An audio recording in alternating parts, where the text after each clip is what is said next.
It seems that the discussion about the new Millennium Development Goals are very much focused on economic objectives. Is that fair? I think there's an interesting point here, which is that if you were to ask most people in developing countries, whether you're talking to a finance minister or a civil society organisation or just an individual citizen, they would much rather have jobs, opportunities to trade, economic success domestically, than, in the absence of those things, receive handouts from the rich world, often with strings attached and conditionality that undermines the sovereignty and independence of their own country, to enable them to run a health system or an education system. So I think everybody would rather not have to be making these redistributional payments to deal with the economic disadvantages of those countries. That most of us would like to see those countries succeed economically. And I think, so it isn't that I'm saying that welfare is just as good as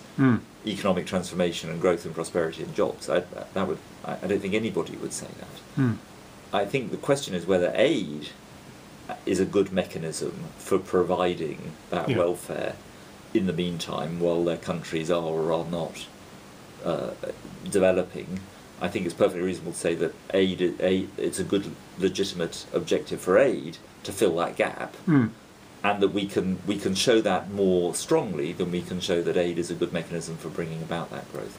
The MDGs discussion at the moment is quite interesting because I think a lot of people from the developing world are saying that the MDGs focus too much on social outcomes and not enough on the jobs and growth and economic security that brings.